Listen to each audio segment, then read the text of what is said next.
from the Supreme Court in 1971 to say that if y'all crackers don't want no niggas in y'all pools, you can shut them.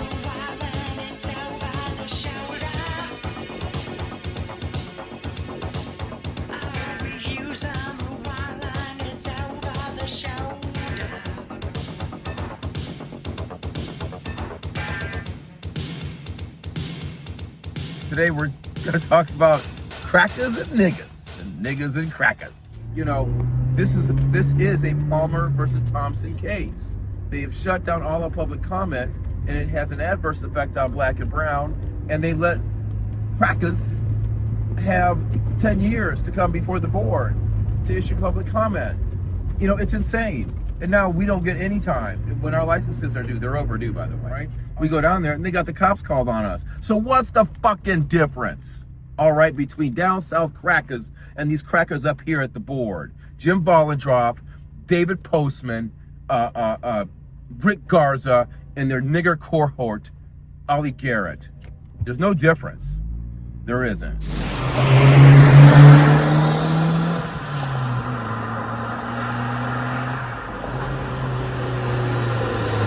Well, great afternoon, folks. You've reached another installation of CraKKKas Motorsports and Law. And today we're going to talk about crackers and niggas and crackers. Yeah, we are. And I'll tell you why. And we're talking about bricking swimming pools. Yeah, because I'm going to get right to it. Now that the briefing has been reaching its next level in my lawsuit against the Liquor and Cannabis Board for, again, threatening the hell out of me when I was speaking lawfully or videotaping lawfully, and then killing all of public comment right when they owe black and brown 170 licenses. Okay, so the briefing went to the next level now. We're at a level now where I'm getting ready to say what I've been waiting to say for the whole time. And what we're going to try to do now is we're going to analyze a case called Palmer v. Thompson. Brick the swimming pool rule. What am I talking about? I'll explain to you what I'm talking about. In my lifetime in 1971. All right, let's get to rolling. In my lifetime,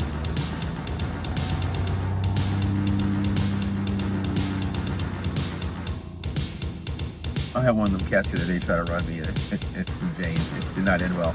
Anyway, off the line though, nothing here. But anyway, so yeah, brick the swimming pool. In my lifetime, 1971, the Supreme Court heard a case called Palmer v. Thompson out of Mississippi. There have been similar cases, prior to this, okay? But in Palmer v. Thompson, the Supreme Court basically affirmed the notion that a city could close swimming pools for everybody, and that was okay. Now, keep in mind, throughout the 50s and 60s, like there was another one in, there's another pool in, I want to say, we're going back to law school now. It was at St. Louis. Yeah, St. Louis. There was a pool there, and they integrated it. And all of a sudden, anybody white want to come, okay? And it got really nasty. And, this went all around throughout the South. They would do this kind of thing. Just brick the pool. Literally, pave it over. All right, close it. And that got a perimeter from the Supreme Court in 1971 to say that if y'all crackers don't want no niggas in y'all pools, you can shut them. Because the part you need to know, though, this guy's still coming. Go ahead. You're good. The part you need to know is that they still would, the city had an agreement with the Y, so that white folks could still go to the Y and swim. But we couldn't, all right? And the Supreme Court looked past all of that and let that happen, okay? And how does that relate to the case right now? And I'm telling you right now, if William Fisk is getting his license, my lawyer is William Sultan, the director of ACLU in Wisconsin. We talk about this case all the time, and he's going to argue it the same way I'm going to argue it, but then add a few things. But the premise is, this is a Palmer versus Thompson case. They have shut down all the public comment, and it has an adverse effect on black and brown, and they let crackers have 10 years to come before the board to issue public comment. It's insane. And now we don't get any time. When our licenses are due, they're overdue, by the way. All right. So, again, folks, for those of you who don't know, there are no black-owned stores in King County. Zero. And there's a reason for that. There used to be plenty of them. But they just got rid of us, and it was like, the crackers on the board, all right, I'll name them, all right? Rick Garza, David Postman, Jim Vollendroff are the crackers. And then they got their Negro cohort, Ollie Garrett, and her black sycophants, all right?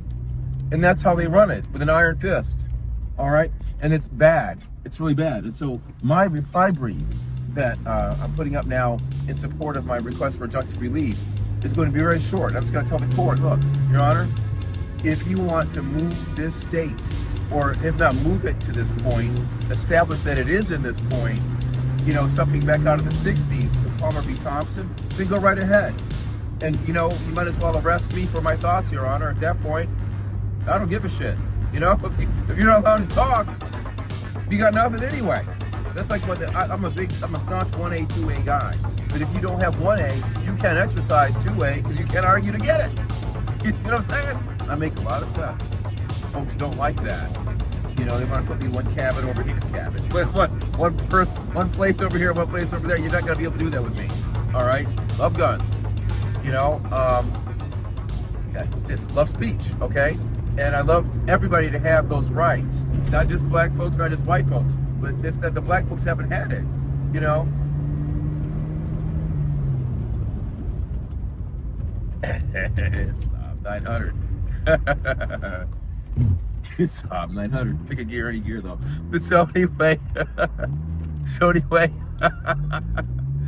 yeah, that's the problem. We just can't get anywhere.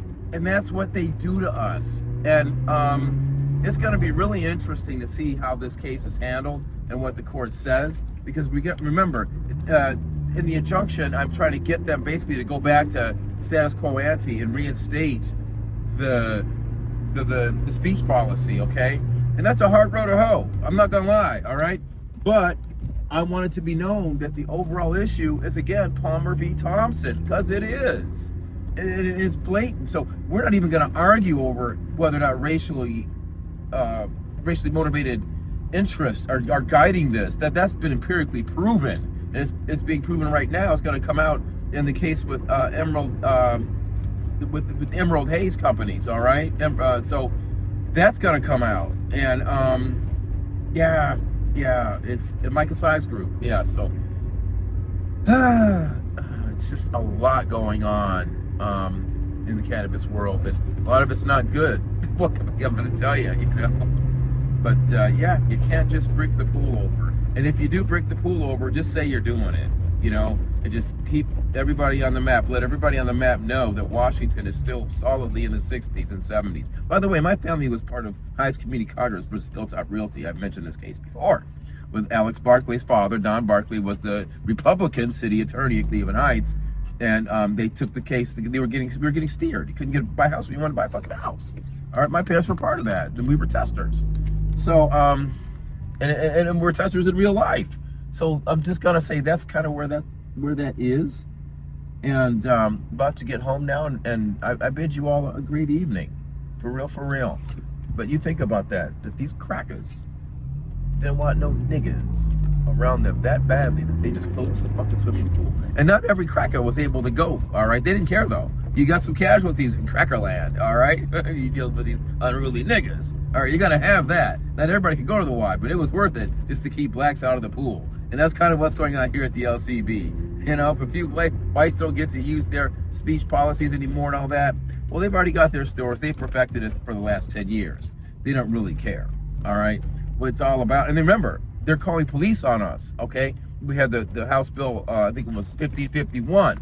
They were trying to stall the social equity program for another year, all right? We go down there and they got the cops called on us. So what's the fucking difference, all right, between down south crackers and these crackers up here at the board? Jim Vollendroff, David Postman, Rick Garza, and their nigger cohort, Ollie Garrett.